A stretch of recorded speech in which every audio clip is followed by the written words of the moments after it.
Jake Martinez stood in front of the mirror in his small room on the space station. His hands shook as he tried to fix his tie. 3 months ago, he was building houses on Earth. Now he was going to watch aliens try to make peace. This is crazy, he said to himself. Jake was 34 years old and had worked construction for 15 years. He knew nothing about talking to aliens or making deals between different worlds. The door chimed. "Come in," Jake called Ambassador Helen Carter. Walked into his room. She was tall, with gray hair and sharp eyes. Helen had been a diplomat for 20 years. She made it look easy. "Ready for your first day, Jake?" she asked. "I think so," Jake said. He still felt nervous. "Are you sure they picked the right guy?" "I came last in my class at the academy," Helen smiled. "Sometimes the best person for a job is not the one with the best grades. You have something the others don't." "What's that?" "You're real. You don't talk like a robot reading from a book. The aliens might like that." Jake had joined the diplomatic training program by accident. He was fixing the roof at the academy when a teacher heard him talking to his crew. The teacher liked how Jake solved problems and got people to work together. Before Jake knew it, he was in classes learning about alien cultures. The classes were hard. Jake struggled with the formal language and complex rules. Other students had gone to fancy schools. They knew history and politics.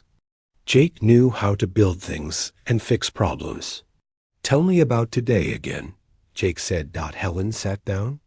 "We're on Harmony Point, a neutral space station. 2 alien species are here to talk about ending their war. The Cytherians and the Eldorians have been fighting for 300 years. That's a long time to be angry at someone." "Yes, it is." "The Cytherians look like big insects. They work together like a team, always thinking about their group first. The Eldorians look like living crystals made of light. They value individual achievement and honor." Jake nodded. He had studied both species, but it was hard to remember all the rules about how to act around them. "Your job is simple," Helen continued. "Watch and learn. Don't talk unless someone asks you a direct question. Don't touch anything. Don't eat their food. Don't make any deals." "Got it." "Watch, don't touch, don't talk, don't eat. Most importantly, don't do anything that might insult them. These peace talks are very fragile. One wrong move could start the war again." Jake's stomach felt tight. "What if I mess up?" "You won't. Just be yourself, but quietly." They left Jake's room and walked through the space station. Harmony Point was built specifically for meetings like this. It had areas designed for different types of aliens. The walls could change color and temperature. The air could be adjusted for different species. They reached the main meeting room. Through the clear walls, Jake could see the 2 alien groups. On opposite sides of a large table, the Cytherians did look like giant insects. They were about 7 feet tall, with 4 arms and hard shell-like skin. Their eyes were large and black. They moved in perfect coordination, like dancers who had practiced together for years. The Eldorians were beautiful and strange. They looked like people made of colored glass with light glowing inside them. They changed color when they moved or spoke. Each one looked different, with unique patterns of light flowing through their crystal bodies. "Wow," Jake whispered. "Remember, just observe," Helen said. They entered the room. The formal introductions began. Ambassador Carter spoke for the humans. The aliens had translators that turned their languages into English. Zethkar was the Cytherian leader. He spoke in a buzzing voice that came from his whole body, not just his mouth. "We come seeking end to conflict, but Eldorians must accept responsibility for invasion of sacred breeding worlds." Vorn Stellax was the Eldorian admiral. His voice sounded like music made of light. "Cytherians speak of invasion, but we claim only empty space. We cannot invade what belongs to no one." Jake listened as they argued about the same things they had argued about for centuries. The Cytherians said the Eldorians had taken their planets. The Eldorians said the planets were empty and belonged to whoever found them first. As the morning went on, Jake noticed something. Both groups were frustrated that they seemed to be talking about different things. It was like his construction crews when the electricians and plumbers argued about whose job it was to run wires through walls. During a break, Jake watched the aliens in the hallway. The Cytherians stayed together in a tight group, talking in low buzzes. The Eldorians spread out, each one standing alone, their lights dimmed.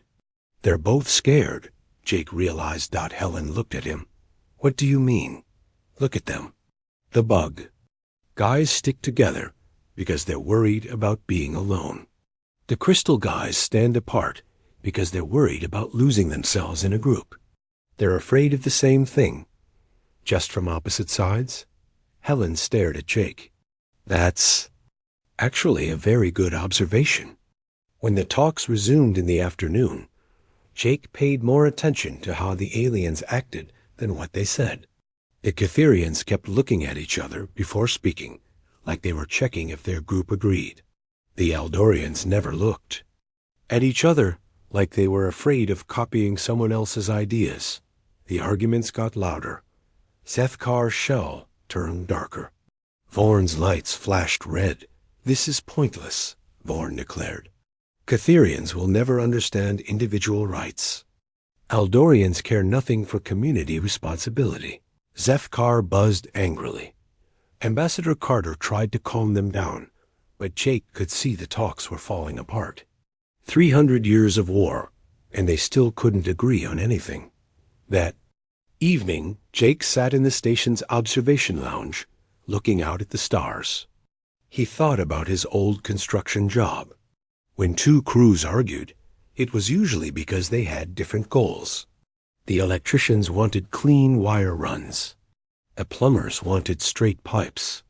Both were right, but they couldn't both get what they wanted in the same wall space. The solution was usually simple. Find a way for both crews to win, or build a bigger wall. Jake wondered if the same thing might work with aliens. But Helen had been clear. Watch and learn, don't get involved. Still, as he looked out at the vast space between the stars, Jake couldn't help thinking there was enough room out there for everyone. The next morning brought disaster. Jake woke up to alarms blaring throughout the station. He rushed to get dressed and found Ambassador Carter in the hallway. What's happening? Jake asked. The talks broke down completely last night. Both sides are threatening to leave, Helen said, walking quickly toward the conference room.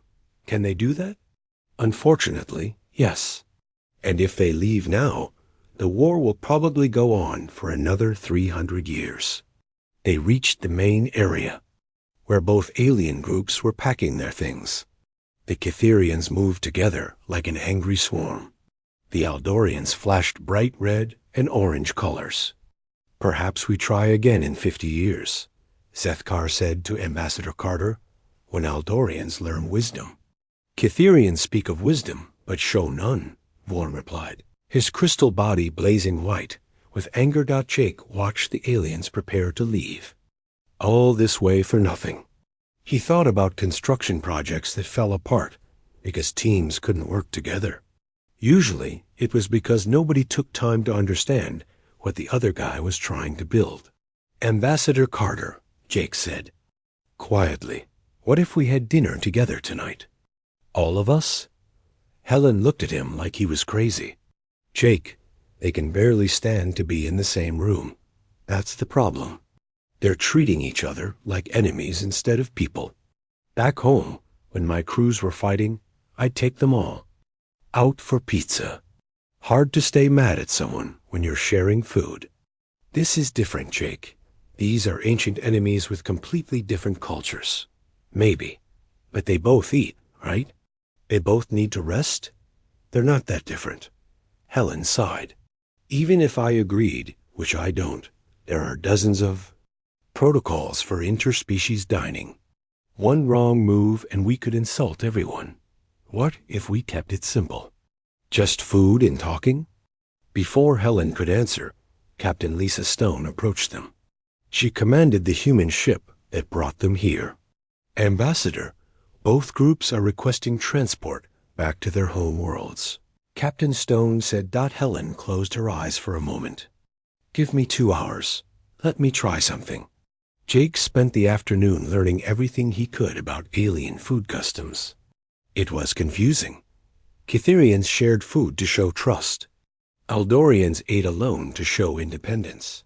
How could he feed both groups without insulting someone? Finally, he had an idea. It was probably stupid, but it might work. That evening, Jake set up dinner in the station's main dining area. He arranged the tables in a strange way.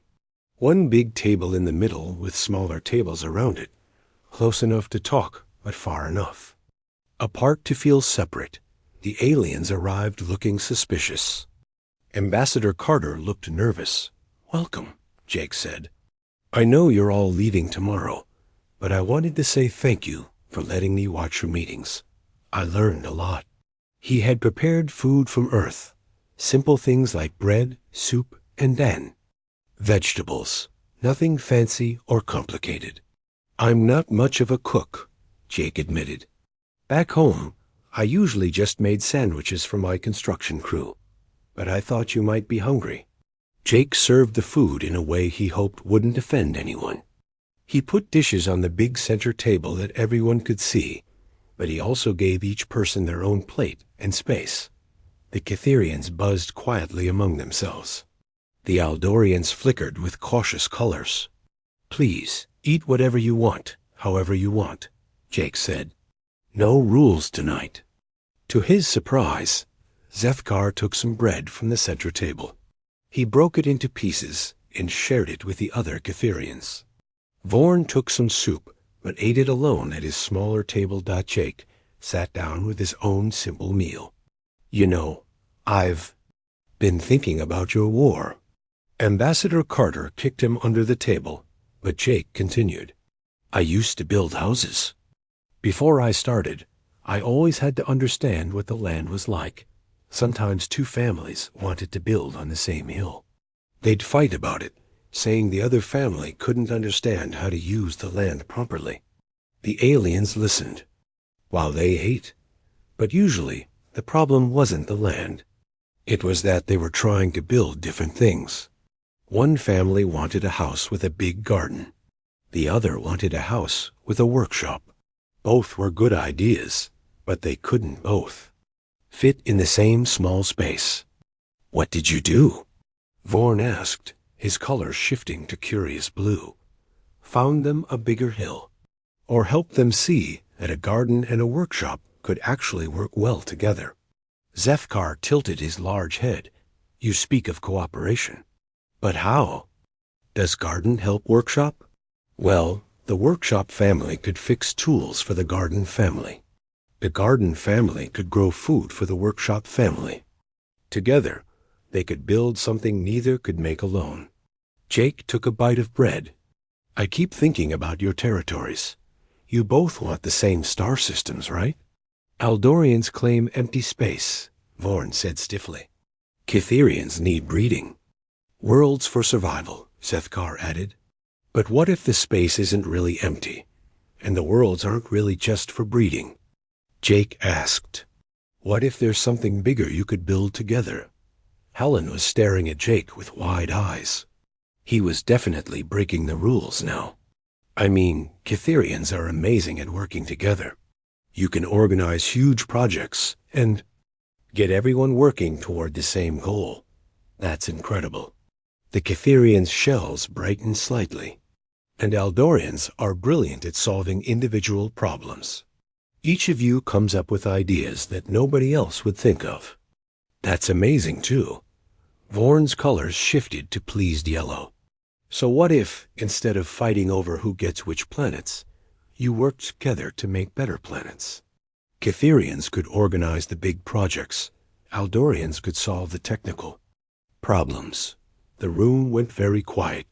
Jake suddenly realized that both alien groups were staring at him. "I'm sorry," he said quickly. "I'm just a construction guy. I don't know anything about space politics." "No," Zethkar said slowly. "You speak of building. Building is good. Your thoughts have merit," Vorn agreed. "We had not considered ... cooperation." Ambassador Carter looked shocked.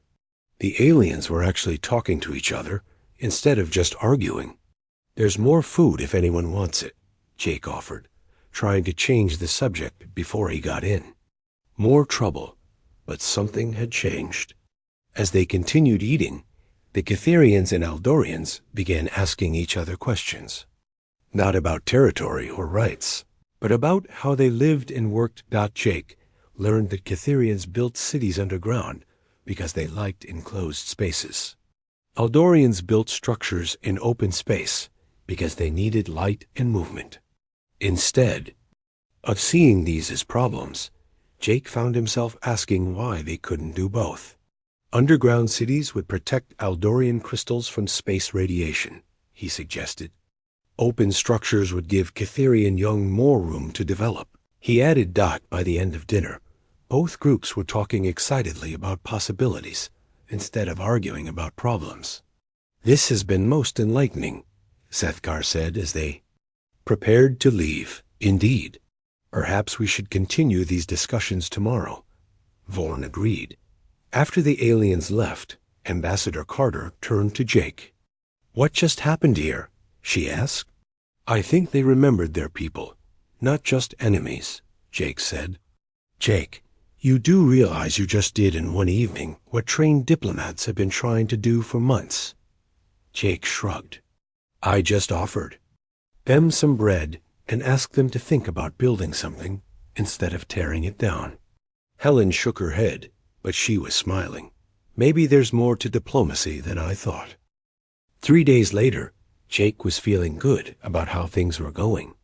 The aliens were still talking to each other, which was more than anyone had expected.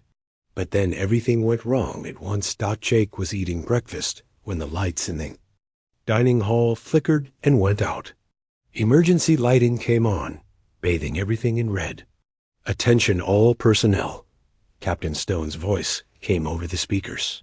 "We have a critical system failure in the main power grid. All non-essential activities are suspended." Jake found Ambassador Carter in the corridor. She looked worried. "How bad is it?" Jake asked. "Bad enough. If we can't fix the power system, we'll have to evacuate the station. The peace talks will be over." "What's wrong with it?" "Something damaged the main power coupling between sections. It's in the maintenance area between the Catherian and Aldorian quarters." Jake thought about this. Who's fixing it? The station engineers are trying, but it's complex. They need to coordinate repairs on both sides of the coupling simultaneously. It requires perfect timing. "Can I help?" Helen looked at him strangely. "Jake, you're a diplomatic trainee now, not a construction worker. But I know how to fix things. And I know how to coordinate work crews." Before Helen could answer, Captain Stone approached them. "Ambassador, we have a problem. The station engineers can't complete the repairs alone. They need help from both alien technical teams, but the Catherians and Aldorians refuse to work in the same area." "Why?" Jake asked. "The Catherians think the Aldorians will interfere with their group coordination. The Aldorians think the Catherians will suppress their individual creativity. Neither side trusts the other." Jake sighed. "So the station might blow up because they can't share a workspace?" "Essentially, yes." "That's the stupidest thing I've ever heard," Jake said. "Can I talk to them?" Ambassador Carter looked like she wanted to say no, but Captain Stone nodded. "At this point, we'll try anything." Jake found both technical teams in their separate areas, preparing their tools. The Catherian engineers moved in perfect formation, each one knowing exactly what the others were doing. The Aldorian engineers worked alone, each focusing on their own part of the problem. "Hey, Jake called out. "Can I talk to everyone?" Both groups looked up. Jake stood where both teams could see him. "I hear you folks are the best engineers in the galaxy. Is that right?" The Cytherians buzzed with pride. The Aldorians flickered bright colors. "Good, because I've got a job that needs the best. The power coupling is damaged in a way that needs fixing from both sides at exactly the same time. Mess. Up the timing by even a second, and the whole thing explodes." Both teams looked interested now. "Here's the problem," Jake continued. "The job needs Cytherian teamwork and Aldorian innovation. But you can't do it from separate rooms. Aldorians will disrupt our coordination," said the lead Cytherian engineer. "Cytherians will suppress our creative solutions," said the lead Aldorian engineer. Jake nodded. "I get it. You're worried about each other messing up your work style. But let me ask you something. What's more important, your work style or getting the job done?" Both engineers looked uncomfortable. "Look, I've run mixed crews before. Different types of workers, different approaches. You know what I learned? The best projects happen when different skills work together, not when everyone does the same thing." Jake pointed to the Cytherians. "You guys are amazing at coordination. You can make sure everyone does their part at exactly the right time. Then," he pointed to the Aldorians, "and you guys are brilliant at solving problems that nobody else can figure out. You can adapt when things don't go according to plan." "But how do we work together without interfering?" the Cytherian asked. "Same way any good crew works together.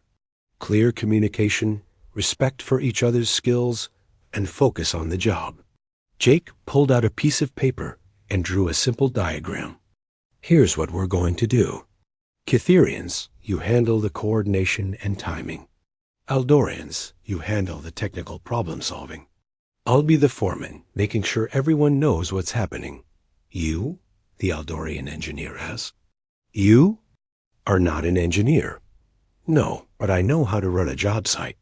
And right now, that's what we need." Jake led both teams to the damaged area. It was a mess of twisted metal and sparking wires. The power coupling was buried deep in the wall, accessible only from two narrow passages on opposite sides. "Okay," Jake said, looking at the damage. "Aldorians, what's your read on this?" The Aldorian engineers examined the coupling with their instruments. Their lights shifted through different colors as they thought. "The coupling is not just damaged," one reported. "It has been deliberately sabotaged. Someone wanted it to fail in a way that would be difficult to repair." Jake felt his stomach drop. "Sabotage? Who would do that?" "Someone who benefits from continued war," the Aldorian said grimly. "We can fix it," the lead Cytherian engineer buzzed. "But timing must be perfect. If both sides are not synchronized exactly, explosion will destroy entire section." "How exact?" Jake asked. "Within 1/10 of a second," Jake whistled. "That's tight. How do we coordinate that kind of timing?" The Cytherian and Aldorian engineers looked at each other uncertainly. "I have idea," the Aldorian said slowly. "Cytherian coordination combined with Aldorian technical precision could work." "Explain," Jake said. "Cytherians use biorhythmic synchronization for group coordination. All individuals can match same rhythm. If Aldorians could link to this rhythm, we could achieve perfect timing." The Cytherian engineer's shell brightened. "This could work, but requires trust. Aldorians must allow Cytherian group mind to guide timing, and Cytherians must trust Aldorian technical judgment about when timing is critical." The Aldorian added. Jake looked between the two teams. A few days ago, they couldn't stand to be in the same room. Now they were talking about linking their minds. "Are you both willing to try this?" he asked. Both engineers looked nervous, but they nodded. "All right then, let's fix this thing." The next 2 hours were the most intense of Jake's life. He coordinated between the teams, making sure everyone understood their role. The Cytherians established their coordination rhythm, a low, steady buzz that all of them could feel. The Eldorians developed technical solutions for each stage of the repair. Slowly, carefully, the Eldorians began to sync with the Cytherian rhythm. Their lights pulsed in time with the alien buzzing. It was beautiful and strange. Timing critical in 30 seconds, the Eldorian called out. All teams ready. The Cytherian responded. Jake watched the countdown on his tablet. 10 seconds. 5.3.2.1. Now. Both teams moved together in perfect synchronization. Sparks flew as connections were made on both sides of the coupling. Simultaneously, the lights came back on throughout the station, both engineering. Teams cheered or made the equivalent sounds for their species. The Cytherians buzzed with joy. The Eldorians flashed brilliant colors. We did it! Jake shouted, but more importantly, the two alien teams were celebrating together. The Cytherians were sharing their success buzz with the Eldorians. The Eldorians were showing their appreciation by creating beautiful light patterns for the Cytherians to see. Later, as they cleaned up the work area, Jake overheard something that made him smile. Cytherian coordination is most impressive, one Eldorian was saying. Eldorian innovation saved the project, a Cytherian replied. We could not have solved sabotage alone. Maybe we work together again sometime, the Eldorian suggested. Yes. Together, we build better than apart. Ambassador Carter found Jake because he was putting away tools. Jake, what you did today was extraordinary. You got two enemy species to work together and trust each other. I just gave them a job to do together, Jake said. People are people, even when they're not people, if you know what I mean. I'm beginning to understand, Helen said. But Jake, there's something else. Captain Stone found evidence that the sabotage came from someone who profits from the war. There are groups that don't want peace. Jake nodded grimly. Then we better make sure peace happens anyway. After the successful repair, everything changed on Harmony Point. Jake noticed it first in the dining hall. Cytherians and Eldorians were sitting at tables near each other, not together, but not avoiding each other either. They nodded when they passed in the corridors. The formal peace talks resumed, but they were different now. Instead of arguing about old grievances, both sides were asking practical questions. How do your people organize large construction projects? Vorn asked during one session. What techniques do you use for individual problem solving? Zethkar responded. Jake watched from his corner, trying to stay quiet as Ambassador Carter had instructed. But he could see both sides were getting excited about possibilities instead of focused on problems. On the 5th day, Jake was reviewing his notes when Captain Stone approached him. Jake, can I ask you something? Sure, Captain. How did you know the repair would work? Getting two enemy species to cooperate on something that technical? Jake thought about it. Back on Earth, I worked with a lot of different crews. Electricians, plumbers, roofers, painters. They all had different ways of working. But when you give them a clear job and show them how their skills fit together, most people want to do good work. Even enemies? Were they really enemies, or were they just two groups who'd been fighting so long they forgot why they started? Captain Stone was quiet for a moment. That's an interesting perspective. That afternoon, Jake was walking through the station when he heard raised voices from the conference room. He looked through the door and saw both alien groups standing up, looking agitated. Ambassador Carter was trying to calm them down, but it wasn't working. What's wrong? Jake asked as he entered. Someone leaked information about the peace talks. To outside groups, Helen said. Both sides are getting pressure from their home governments to end negotiations immediately. Zethkar's shell was dark with anger. War profiteers spread lies about Cytherian weakness. They say cooperation with Eldorians is betrayal of Hive principles. Vorn's colors flashed red and orange. Eldorian military claims we dishonor individual achievement by working with collective species. They threaten to remove us from command. Jake felt his heart sink. Just when things were going well, outside forces were trying to destroy the progress. "So that's it?" Jake asked. "You're going to let people who weren't even here tell you what to do?" Both groups looked at him. "Jake," Ambassador Carter warned. "No, this is important," Jake said. "You two just worked together to fix a sabotaged power system.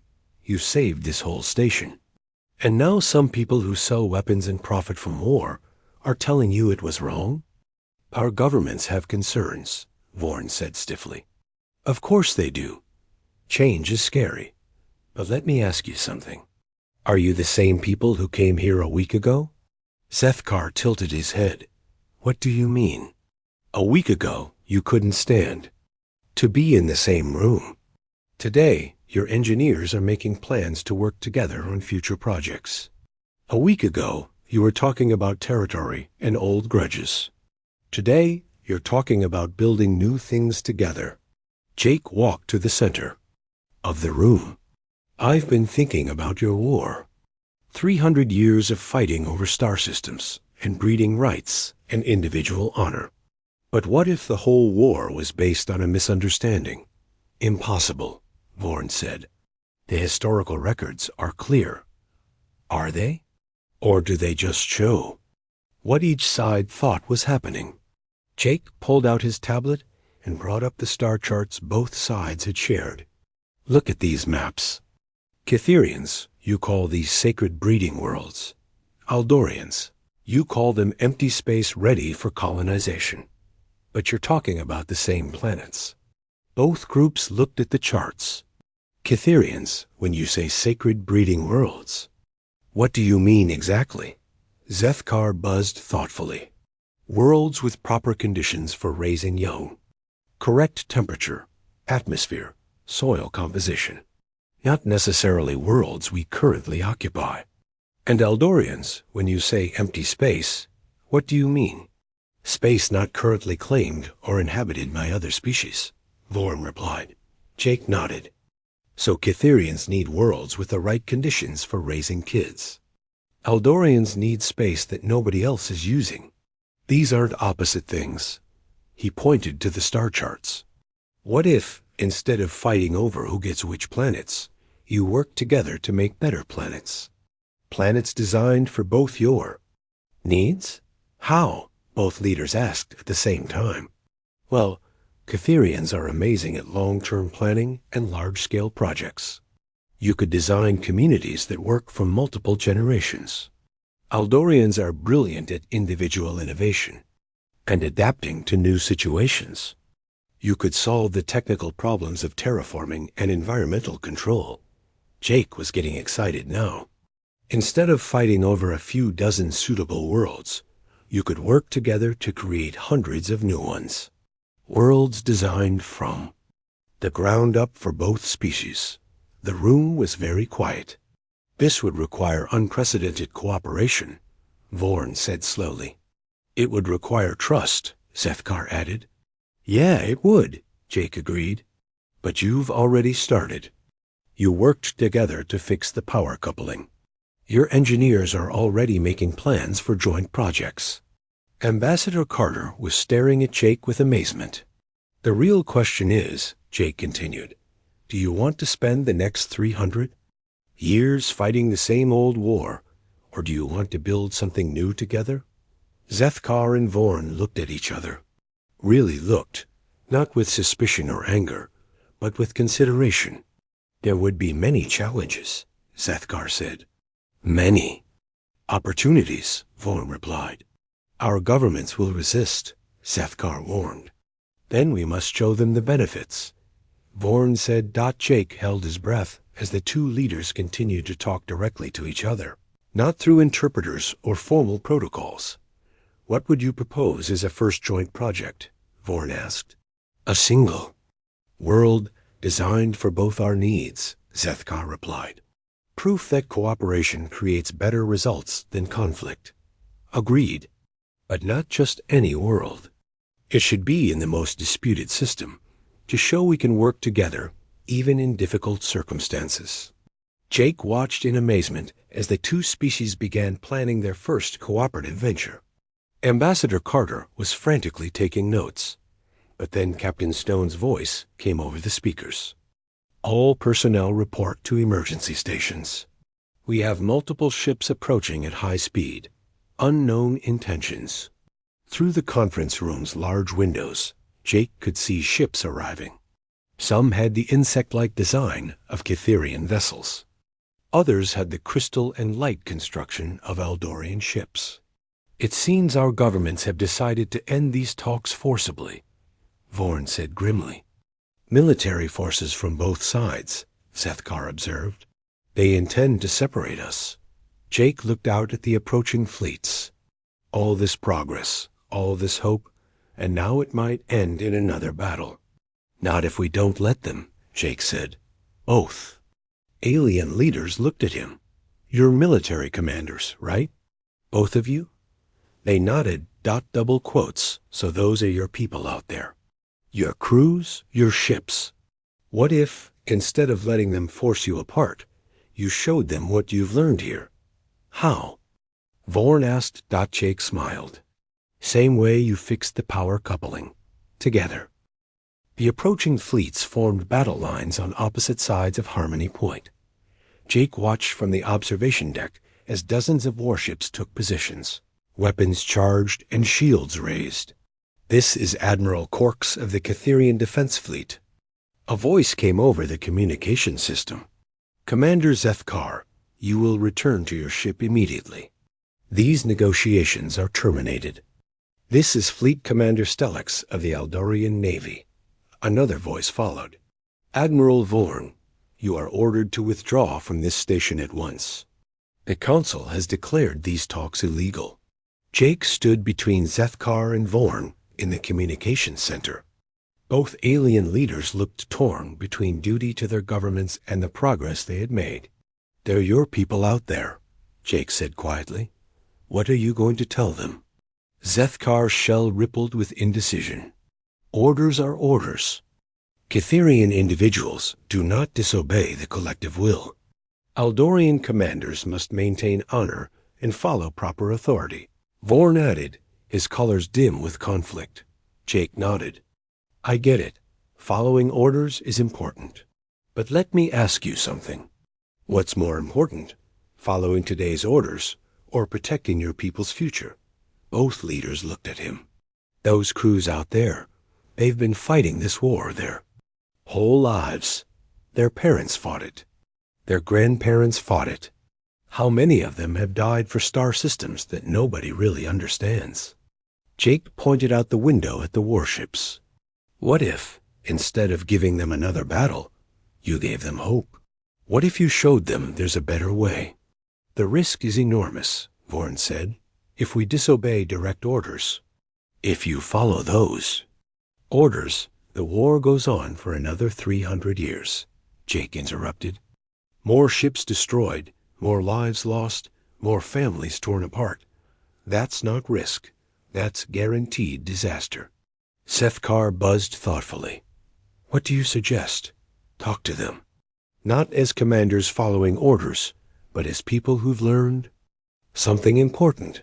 Show them what you've discovered here. Ambassador Carter stepped forward. Jake's right. You have a unique opportunity here. Two fleets, face to face, with leaders who actually understand each other. Jake looked at both alien commanders. What's the worst thing that could happen if you try to make peace? We could be removed from command, Vorn said. Our hives could exile us, Zethkar added.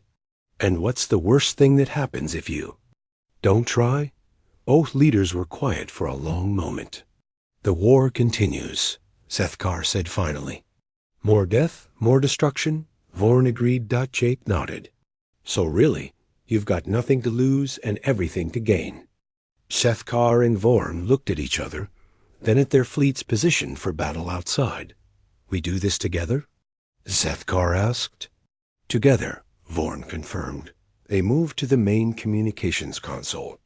Jake held his breath as both leaders activated their fleet channels. All Cytherian vessels, this is Commander Zethkar, the insectoid leader began. I speak to you not just as your commander, but as one who has seen a new possibility for our people. All Aldorian ships, this is Admiral Vorn. The crystalline being added. What I have learned here will change how you think about our enemy. Jake watched the tactical displays as both fleets maintained their positions, weapons ready, but listening. For 300 years, we have fought the Eldorians over breeding worlds, Zethkar continued. We believed they wanted to take what was ours. We were wrong. For 300 years, we have fought the Cytherians over expansion rights, Vorn said. We believed they wanted to restrict our individual achievement. We were wrong. There was silence from both fleets. Jake could imagine the confusion and surprise on those ships. The truth is simpler and more hopeful than we imagined, Zethkar continued. We have been fighting over misunderstandings. The Aldorians do not want to take our breeding worlds. They want to help us create better ones. The Cytherians do not want to suppress our individuality, Vorn added. They want to combine our innovation with their organization to build something greater than either could achieve alone. The fleet communications crackled with overlapping voices as crews on both sides reacted with shock and disbelief. I know this is difficult to accept, Zethkar said. I did not believe it myself until I saw it happen. Watch. On the main screen, they showed video of the power coupling repair. Cytherian and Eldorian engineers working together in perfect coordination. See how their individual creativity solved problems our collective thinking could not, Zethkar narrated. See how our group coordination achieved precision their individual efforts could not match. Together, we accomplished in hours what neither could do alone, Vorn added. Not by abandoning our strengths, but by combining them. Jake watched the tactical displays. The weapons on both fleets were powering down. Ships were moving out of battle formation. You ask us to trust ancient enemies, came a voice from the Cytherian fleet. You ask us to abandon centuries of military doctrine, came another from the Aldorian ships. ZETH single quotes KAR, and Vorn looked at each other, then at Jake. Ahead, Jake encouraged. Tell them the truth. We ask you to trust your own eyes, Zethkar said. In the past week, Aldorian engineers have worked beside Cytherian technicians. We have shared food, shared ideas, shared goals.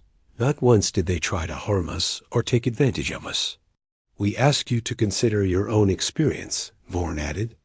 How many times have you wished for better coordination in battle? How many times have Cytherians wished for more innovative solutions to complex problems? We offer both. But what of our orders? A Cytherian captain asked. Orders come from fear and misunderstanding, Zethkar replied. When those who gave the orders learn what we have learned, they will understand. Our duty is to protect our people. An Eldorian commander said, What better way to protect them than to end a war that has cost so many lives? Vorn responded. Jake stepped up to the microphone. Can I say something? Both fleet commanders looked surprised, but nodded. My name is Jake Martinez. I'm just a construction worker who accidentally became a diplomat. A week ago, I knew nothing about your war or your cultures, but I learned something important. He paused, looking out at the two fleets. You're not enemies. You're two different kinds of people who want the same basic things. Safety for your families, room to grow, respect for who you are. The only reason you've been fighting is because nobody took the time to explain that to each other. Jake's voice carried clearly across both fleets. I've spent my life building things. Houses, bridges, communities. You know what I learned? The strongest structures use different materials that support each other: steel and concrete, wood and stone. Each one alone is good. Together, they're incredible. He gestured to Zethkar and Vorn. These two leaders spent a week learning about each other, not as enemies, but as people with different strengths and the same hopes. Now they're planning to build new worlds together instead of fighting over old ones. Jake looked directly into the communication pickup. The question isn't whether you can trust each other. The question is whether you want your children to inherit this war, or inherit the amazing things you could build together. The communications channels were silent for several long minutes. Jake held his breath, wondering if he had just made everything worse. Then, one by one, ships from both fleets began moving closer to the station. Not in battle formation, but in the careful, curious approach of people who wanted to see something new. "Request permission to come aboard," came a voice from a Catherian ship. "We would like to see this cooperation for ourselves." "Seconded," came a voice from an Eldorian vessel. "If what you say is true, we must learn more." Over the next several hours, Jake watched as engineers, commanders, and crew members from both fleets visited Harmony Point. They saw the repair work, talked to the mixed technical teams, and observed Catherians and Eldorians working together. By the end of the day, representatives from both fleets were making plans for joint projects. 6 months later, Jake stood on the observation deck of New Foundation Station, the first jointly built Catherian-Eldorian facility. Through the transparent walls, he could see both species working together on the construction of residential areas designed for both cultures. Ambassador Carter joined him at the window. "How does it feel to have accidentally ended a 300-year war?" she asked. Jake shrugged. "I didn't end anything. I just helped people see they were building the same thing from different directions. The Galactic Council wants to study your methods. They're calling it the Martinez Protocol, using practical cooperation to solve diplomatic deadlocks. That's a fancy name for get people to work together on something useful," Jake said. Through the window, they watched Catherian children and young Eldorians playing together in the station's central garden, the first generation to grow up seeing the other species as friends instead of enemies. "What's next for you?" Helen asked. Jake smiled. "There's a territorial dispute between the Centauri colonies and the Vegan Trade Federation. Apparently, they've been arguing about shipping routes for 50 years. Let me guess, nobody's asked them what they're actually trying to ship, or whether they could share the routes. Probably not, but I figure it's worth a conversation over dinner." As Jake prepared for his next assignment, he thought about something his old construction foreman had told him. Most problems aren't really problems. They're just two groups of good people trying to build something without talking to each other first. Looking out at the thriving station, where former enemies now worked as partners, Jake figured that was probably true throughout the galaxy. In the end, peace wasn't about complex treaties or diplomatic protocols. It was about people realizing they could build something better together than they ever could apart. And sometimes, all it took was someone willing to offer them the tools and the space to try.